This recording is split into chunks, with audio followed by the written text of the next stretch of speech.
আসসালামু আলাইকুম। JMA study সেন্টারের পক্ষ থেকে সকলকে অনেক অনেক শুভেচ্ছা। তো প্রিয় ভিউয়ার্স, আপনাদের জন্য খুবই গুরুত্বপূর্ণ একটি আপডেট নিয়ে আসছি। অর্থাৎ আপনারা যারা গর্ভবতী বা আপনাদের যাদের অলরেডি বেবি হয়ে গেছে, আপনাদের জন্য গর্ভবতী ভাতা সম্পর্কে একটি খুবই গুরুত্বপূর্ণ আপডেট নিয়ে আজকের এই ভিডিও টিউটোরিয়াল। তো আপনারা অনেকেই জানেন, গণপ্রজাতন্ত্রী বাংলাদেশ সরকার মহিলা বিষয়ক অধিদপ্তর থেকে গর্ভবতী মহিলাদেরকে গর্ভবতী ভাতা দিয়ে থাকে।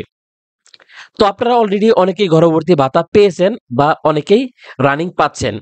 তো আপনারা যারা গর্ভবতী ভাতা এখনো পাননি, যারা নতুন গর্ভবতী এবং যাদের অলরেডি বেবি হয়ে গেছে কিন্তু আপনারা এখনো গর্ভবতী ভাতা পাননি, আপনাদের জন্যই আজকের এই ভিডিও টিউটোরিয়ালটি। তাহলে চলুন মহিলা বিষয়ক অধিদপ্তরের যে গুরুত্বপূর্ণ বিজ্ঞপ্তিটি, গর্ভবতী ভাতা সম্পর্কে যে বিজ্ঞপ্তিটি, তা আমরা এক নজর পড়ে দেখি। গণপ্রজাতন্ত্রী বাংলাদেশ সরকার মহিলা বিষয়ক অধিদপ্তর, 37/3 স্কাটন গার্ডেন রোড, ঢাকা।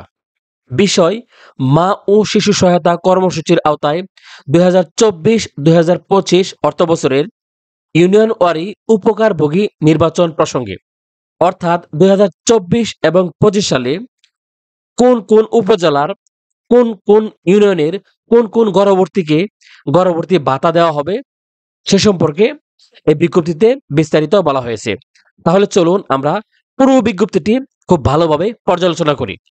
উপযুক্ত বিষয় ও সূত্রের পরিপ্রেক্ষিতে জানানো যাচ্ছে যে মহিলা ও শিশু বিষয়ক মন্ত্রণালয়াধীন মহিলা বিষয়ক অধিদপ্তর কর্তৃক বাস্তবায়িত মা ও শিশু সহায়তা কর্মসূচির জন্য 2024-2025 অর্থবছরের জন্য ইউনিয়ন ওয়ারি নতুন উপকারভোগীর বরাদ্দ নিম্নরূপভাবে বিভাজন করা হয়েছে।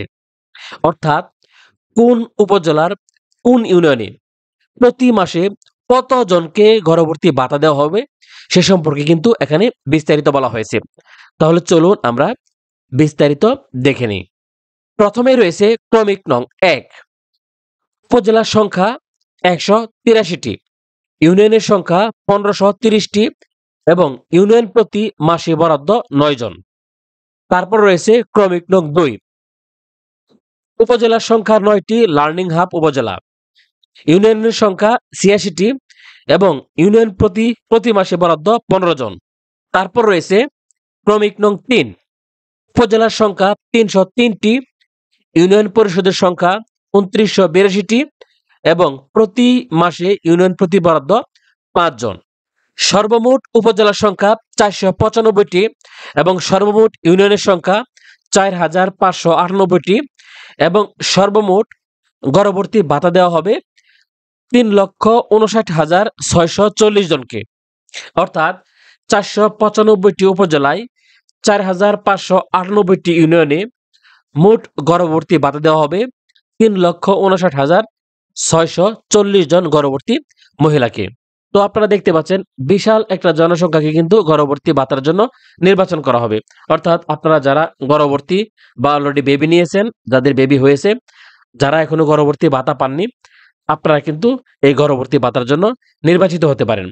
তো এখন আমরা জানবো নতুন নিয়মে গর্ভবতী ভাতা পাওয়ার জন্য কি কি কাগজপত্র গোছাতে হবে, অর্থাৎ কি কি কাগজপত্র লাগবে, কি কি কাগজপত্র আপনার থাকলে বা কি কি যোগ্যতা থাকলে আপনারা সহজেই গর্ভবতী ভাতা পেয়ে যাবেন।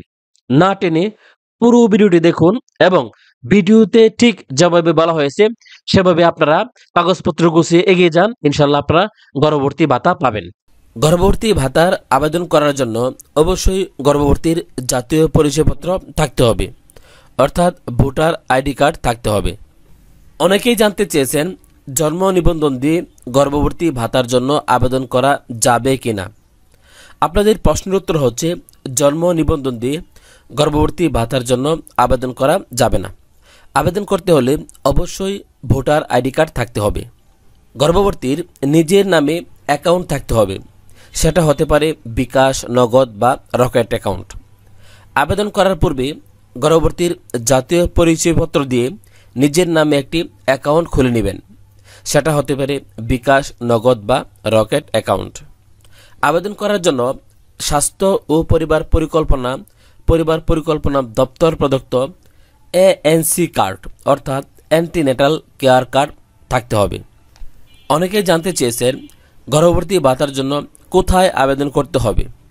আপনাদের প্রশ্নের উত্তর হচ্ছে, যে সকল গর্ভবতী মায়েরা গ্রামে বসবাস করেন আপনারা আপনাদের ইউনিয়ন পরিষদের ডিজিটাল সেন্টারে গিয়ে গর্ভবতী ভাতার জন্য আবেদন করতে পারবেন। এক্ষেত্রে আবেদন ফি বাবদ 40 টাকা পরিশোধ করতে হবে। আর যদি ফ্রিতে আবেদন করতে চান তাহলে উপজেলার তথ্য হাপা বা তথ্য সেবাকারীর নিকট বিনামূল্যে আবেদন করতে পারবেন। যে সকল গর্ভবতী মায়েরা পৌরসভার মধ্যে বসবাস করেন আপনারা চাইলে পৌর ডিজিটাল সেন্টারে গিয়ে গর্ভবতী ভাতার জন্য আবেদন করতে পারেন। এক্ষেত্রে আবেদন ফি বাবদ 40 টাকা পরিশোধ করতে হবে। আর যদি ফ্রিতে আবেদন করতে চান তাহলে উপজেলার তথ্য হাপা বা তথ্য সেবাকারীর নিকট বিনামূল্যে আবেদন করতে পারেন। ইউনিয়ন, পৌরসভা বা সিটি কর্পোরেশনের বাহিরে যে সকল কম্পিউটারের দোকানগুলো থাকে সেখান থেকে আপনি চাইলেও আবেদন করতে পারবেন না। আপনাকে ডিজিটাল সেন্টারে গিয়েই আবেদন করতে হবে অথবা উপজেলার তথ্য হাপা বা তথ্য সেবাকারীর নিকট বিনামূল্যে আবেদন করতে পারবেন। এখন আমরা জানব গর্ভবতী ভাতার জন্য কারা আবেদন করতে পারবেন। গর্ভবতী ভাতার জন্য আবেদন করতে হলে অবশ্যই গর্ভবতীর বয়স 20 থেকে 35 বছরের মধ্যে হতে হবে। গর্ভবতীর বয়স 20 বছরের কম হলেও আবেদন করতে পারবেন না, আবার 35 বছরের বেশি হলেও আবেদন করতে পারবেন না। কাজেই আবেদনকারীর বয়স জাতীয় পরিচয়পত্র অনুযায়ী অবশ্যই 20 থেকে 35 বছরের মধ্যে হতে হবে। এখন আমরা জানব কখন গর্ভবতী ভাতার জন্য আবেদন করবেন। প্রতি মাসের 1 থেকে 20 তারিখের মধ্যে গর্ভবতী ভাতার জন্য আবেদন গ্রহণ করা হয়। কাজেই প্রতি মাসের 1 থেকে 20 তারিখের মধ্যে নিজ নিজ এলাকার ডিজিটাল সেন্টারে গিয়ে অথবা তথ্য হাপার নিকট থেকে ফ্রিতে গর্ভবতী ভাতার জন্য আবেদন করতে পারেন। প্রতি মাসের 20 তারিখের পর কোনো আবেদন গ্রহণযোগ্য হবে না। কাজেই আবেদন করতে হলে প্রতি মাসের 1 থেকে 20 তারিখের মধ্যেই আবেদন করতে হবে। প্রতি মাসের ইউনিয়ন পর্যায়ের আবেদন গ্রহণ অবশ্যই প্রতি মাসের 1 থেকে 20 তারিখের মধ্যে সম্পন্ন করতে হবে এবং প্রাপ্ত আবেদন 20 থেকে 25 তারিখের মধ্যে যাচাই বাছাই পূর্বক ইউনিয়ন কমিটির সভার মাধ্যমে প্রাপ্ত প্রাথমিক তালিকা উপজেলা কমিটির নিকট প্রেরণ করবে। প্রতি মাসের 25 থেকে 30 তারিখের মধ্যে প্রাপ্ত প্রাথমিক তালিকা উপজেলা কমিটির মাধ্যমে উপজেলা স্বাস্থ্য ও পরিবার পরিকল্পনা দপ্তরের মাধ্যমে যাচাই পূর্বক তালিকা উপজেলা কমিটির মাধ্যমে চূড়ান্ত অনুমোদন হবে। অনেকেই জানতে চেয়েছেন আবেদন করার কতদিন পর টাকা পাবো। আপনাদের প্রশ্নের উত্তর হচ্ছে, উপজেলা কমিটির মাধ্যমে গর্ভবতী ভাতার তালিকাটি চূড়ান্ত অনুমোদন হলে 1 মাস পর থেকে টাকা পাবেন।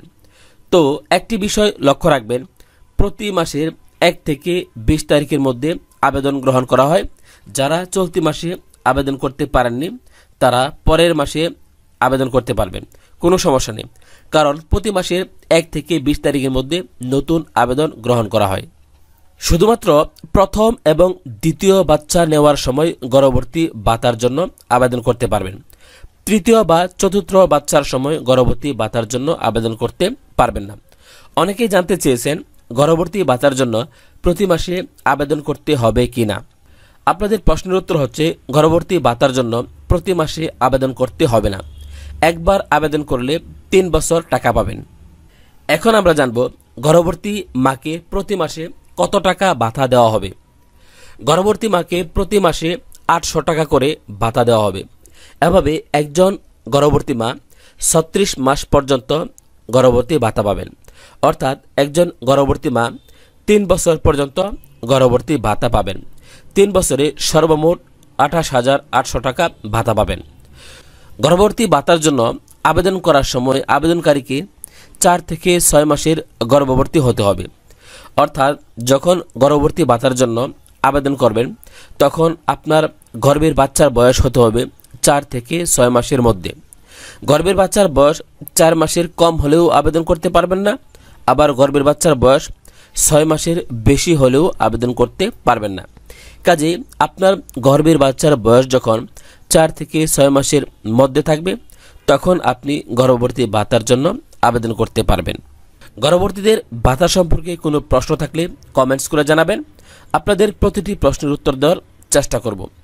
যারা অলরেডি ভিডিওটি দেখেছেন আপনাদের উদ্দেশ্যে বলছি, আপনাদের আশেপাশে যদি কোনো গর্ভবতী মা থাকেন তাহলে তাদেরকে গর্ভবতী ভাতা সম্পর্কে বলবেন, যাতে করে তারাও আবেদন করতে পারে এবং উপকৃত হতে পারে। গ্রাম অঞ্চলে অনেক দরিদ্র গর্ভবতী মায়েরা এ সম্পর্কে জানে না, যার ফলে তারা তাদের ন্যায্য পাওনা থেকে বঞ্চিত থাকে। আপনার ছোট্ট একটি তথ্যের জন্য গ্রাম অঞ্চলের দরিদ্র গর্ভবতী মায়েরা উপকৃত হতে পারে। সবসময় একটি বিষয় লক্ষ্য রাখবেন, সৃষ্টির সেবা মানে স্রষ্টার সেবা। শুধুমাত্র টাকা দিয়েই সৃষ্টির সেবা করা যায় না, আপনার সুন্দর একটি তথ্য বা উপদেশ দিয়েও সৃষ্টির সেবা করতে পারেন। সকলকে ধন্যবাদ জানিয়ে আজকের মতো এখানে শেষ করলাম। আল্লাহ হাফেজ।